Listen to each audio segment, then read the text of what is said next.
Hello, ഞാൻ ഇന്നലെ greenfield സ്റ്റേഡിയത്തിൽ ട്രിവാൻഡ്രത്ത് ഒരു ക്രിക്കറ്റ് കളി കാണാൻ വേണ്ടി പോയിട്ടുണ്ടായിരുന്നു. അന്നേരം ഒരു ദുരനുഭവമാണ് ഞാൻ പങ്കുവയ്ക്കുന്നത്. ഇത് ഒരു വ്ളോഗർ ചെയ്തൊരു വീഡിയോ നമുക്ക് കണ്ടുവരാം. എന്നാ വായോ. നമ്മളിന്ന് കാര്യവട്ടത്ത് മാച്ച് കാണാൻ വന്നപ്പോൾ നമുക്കുണ്ട് അനുഭവമാണ് നമ്മളിന്ന് റീലായിട്ട് പോസ്റ്റ് ചെയ്യുന്നത്. ഇതൊരു ക്യാമ്പാക്കോളയുടെ ബോട്ടിലാണ്. ഈ ബോട്ടിൽ 2.25 ലിറ്റർ, അതായത് 2 ലിറ്ററും 250 ml ഉള്ള ഈ ബോട്ടിലിന് ഒരു വില ഇടുന്നത് 90 രൂപയാണ്. പക്ഷെ ഒരു 90 രൂപയാണ് ചാർജ് ചെയ്യുന്നത്.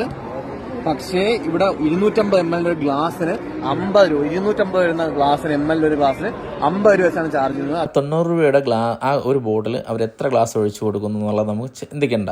പക്ഷെ കുടിവെള്ളം കൊടുക്കാമല്ലോ. നമ്മൾ പോപ്കോൺ കുഞ്ഞുങ്ങൾക്ക് വാങ്ങിച്ച അതേ പേപ്പർ പകലിൽ വെള്ളം അവിടെ പോയി ഡ്രിങ്കിങ് വാട്ടർ പിടിച്ചുകൊണ്ട് വരണം. അവിടെയെന്ന് വെച്ചാൽ ഒടുക്കത്തെ ക്യൂ ആണ്. അപ്പോൾ കുടിവെള്ളം വേണ്ടേ നമുക്ക്? അതിനകത്ത് ബോട്ടിലോ പ്ലാസ്റ്റിക് ബോട്ടിലോ ഒന്നും കയറ്റാൻ സമ്മതിക്കുന്നില്ല. കുഞ്ഞുങ്ങൾക്ക് വെള്ളം കുടിക്കണ്ടേ, ആൾക്കാർക്ക് വെള്ളം കുടിക്കണ്ടേ, അല്ലെങ്കിൽ അതിനുള്ള സൗകര്യം കാണിക്കണ്ടേ?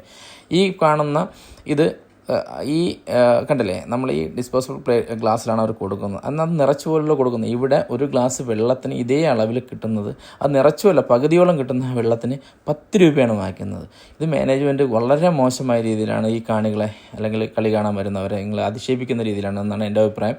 ഇതിൽ ബാഡ് കമൻറ്റുകൾ വരും. എന്നിരുന്നാലും കുഴപ്പമില്ല. അതല്ലേ കുടിവെള്ളം എടുക്കാനുള്ള തിരക്കാണ് ഈ കാണുന്നത്. എന്തുമാത്രം അടി ഉണ്ടാക്കിയാണ് ഞങ്ങൾ വെള്ളം എടുക്കുന്നൊരവസ്ഥ നോക്കി. ഭക്ഷണമുണ്ട്, പക്ഷേ കുടിക്കാൻ വെള്ളം വേണ്ടേ? ഇതൊരിക്കലും മാനേജ്മെൻറ്റിനെ കളിയാക്കാനോ അല്ലെങ്കിൽ ഞങ്ങൾ ഒരു മോശം രീതിയിൽ കാണിക്കാനോ വേണ്ടിയിട്ടല്ല. അപ്പോൾ നമ്മൾ കുടിവെള്ളം അതെല്ലാവർക്കും വേണ്ടതാണ്. അത് തയ്യാറാക്കേണ്ടത് മാനേജ്മെൻറ്റിൻ്റെ ആവശ്യമാണ്.